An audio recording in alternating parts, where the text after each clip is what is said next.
Chapter 2, the purposes and functions of art. Learning objectives. 2.1, explain the ways in which artists transform objects for daily use. 2.2, describe how design and embellishment create visual delight in art.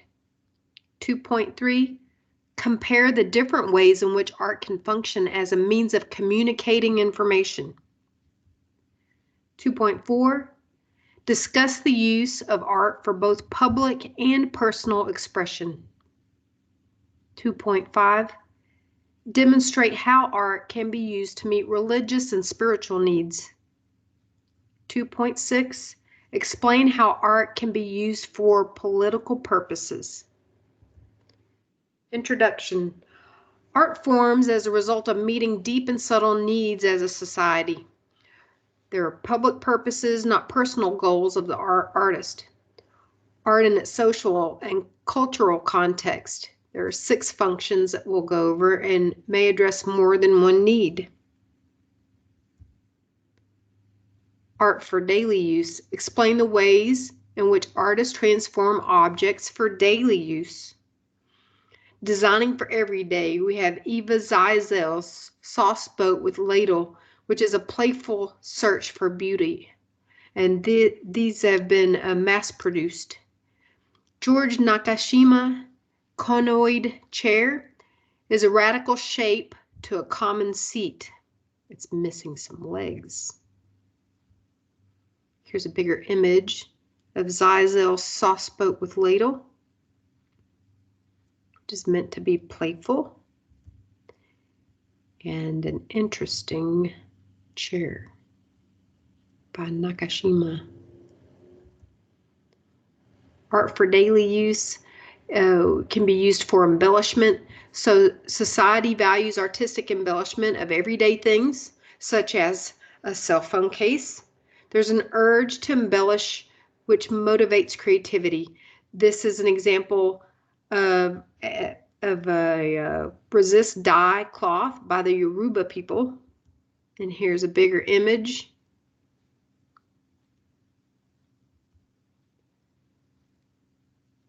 For embellishment, we have Frank Lloyd Wright's Hollyhock Barnsdale House in Hollywood. So shelter is a basic need, but is embellished here. Architects and designers can make surroundings distinctive, and the design scheme is based on a repeated hollyhock flower. Here's a bigger image. Art for daily use. Here's art for visual delight.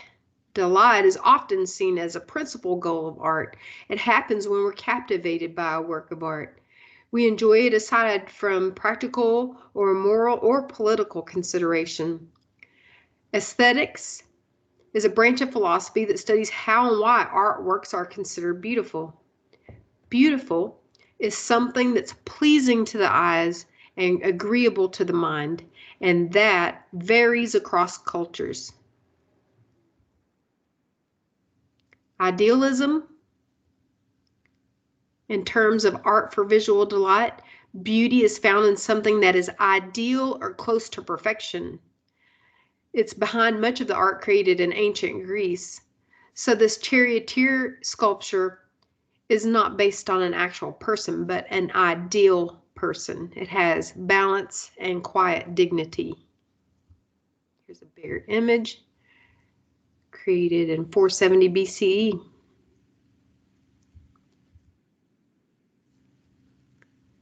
We have harmony. It's art for visual delight in terms of harmony, which is a pleasing balance or harmonious proportions. This is a landscape by Claude Lorraine, Ascanthus shooting the stag of Sylvia. There's harmony in the colors. The buildings are balanced by trees and cliffs. The light is evenly diffused throughout. The term picturesque means resembling his pictures. That's where it originated, from the picturesque Claude Lorraine harmony of landscape painting. Here's a bigger image. Harmony, in terms of the calligraphy, on the left is highly valued in calligraphy to have harmony. Peter Behrens' porcelain plate has harmony with the concentric rings imitating like a pebble hitting water and having rings radiate out.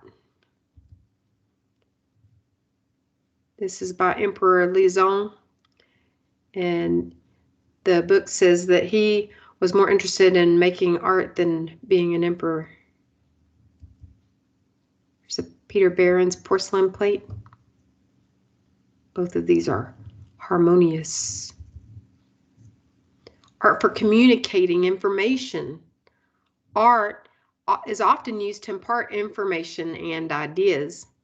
And before photography, artists and illustrators was the only source of information about visual appearance. Artists have shaped the way people understand their world and the way their culture is viewed by others.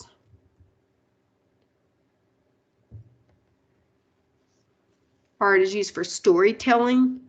A great deal of art tells stories, personal, moral, or historical stories. This is an artwork by Titian, Bacchus, and Ariadne. It's a recounting of a mythological story. So imagine before TVs and movies, we had paintings. Here's a bigger image.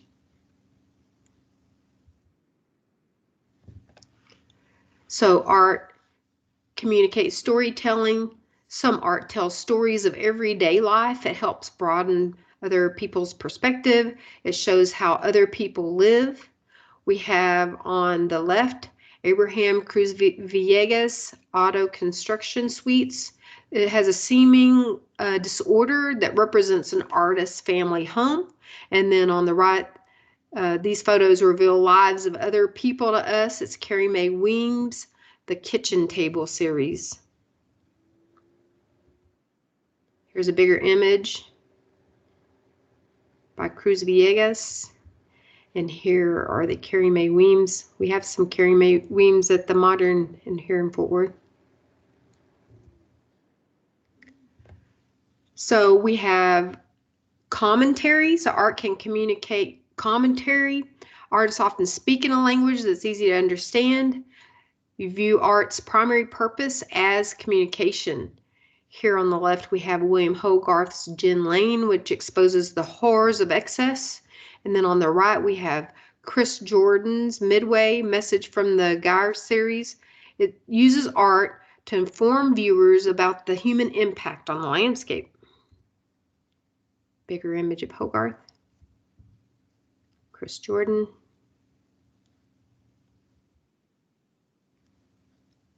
Art for public and personal expression can be a commemoration. I can't talk. I don't know what that word is. Commemoration. There you go. Many monuments in ancient world had a commemorative function. The Taj Mahal commemorates a ruler's favorite wife. A royal portrait figure in the middle represents Siam the Great. And then Vietnam Veterans Memorial on the far right bears the names of 60,000 servicemen and women who died or are missing from war. So commemoration, Taj Mahal, royal portrait figure, Kuba peoples, Congo. Maya Lin's Vietnam Veterans Memorial, Washington, D.C. Art is used for self-expression. It has increasingly become one of art's most common functions. Expressive function, when an artist conveys information of personality, feelings, or their worldview. Here are some artworks that have to do with self-expression. We have on the left Frida Kahlo's A Broken Column. Kahlo created some of the most self-expressive works of the 20th century. Kandinsky's Composition 6 sought to reach out to viewers by beginning with his inner feelings. And then far right, we have totem poles of Pacific Northwest Native peoples, which illustrates crests or legends associated with families' history. Here's a larger version of Kahlo. She had an injured back from a car wreck, if you know her story. 1944. Kandinsky, Inner Feelings. House Frontal Totem Pole. Family history. So we have art for the spirit. It can be for worship and ritual. Buildings are intended for gathering also, or visually striking. Houses of worship. So we have Sainte-Chapelle in Paris. It resembles a giant jewel box. The original function as a storehouse for precious relics. Sainte-Chapelle. For worship and ritual. So art is for worship and ritual. Other traditions focus creativity on ritual tools. Eskimo peoples of the Arctic region. This is a moon mask. So Eskimo rituals. Art can be created for the spirit in terms of spirituality. We have contemporary spirituality, takes many forms. Art assists some of them. Shiraza, Hushieri, Ancient Light. This work is about presence.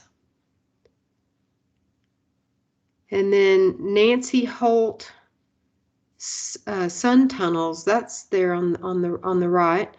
It expresses and represents the vastness of the landscape.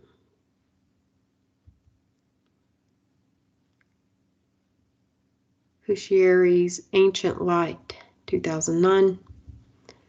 Nancy Holt's Sun Tunnels, 1973 to 76. Bigger view. Art for political purposes, to express political goals or ideals.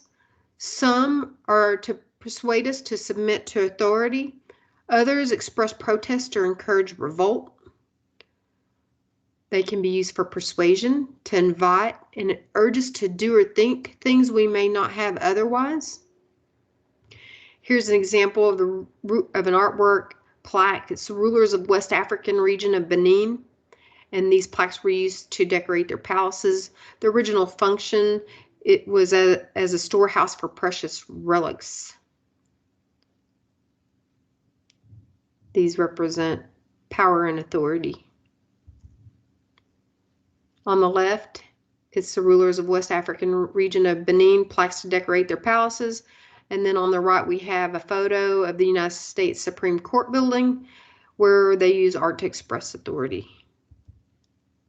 Here's a close-up of the Oba holding leopards. It's about power and authority. U.S. Supreme Court building photograph. Art for protest. Artists involve themselves in the politics of the day. We have Rodney McMillian's untitled The Supreme Court painting. It's protest against court decisions on voting rights and election districting. The close-up. Supreme Court painting, poured acrylic on cut canvas from 2004 to 2006. Art for protest. Kathy Kollwitz's Art of Human Concern. She devoted her career to art that took political positions. There's a series of prints encouraged workers and peasants to protest and struggle. Controversial but reputation grew among artists. The Nazis forbade her from exhibiting in public. Kollwitz continued to make prints. Here's a bigger version of the print, self-portrait. And she has the series The Peasants' War, 1903. Etching, engraving, and aqua tint on paper. So these could be mass-produced. And that is the end of chapter 2.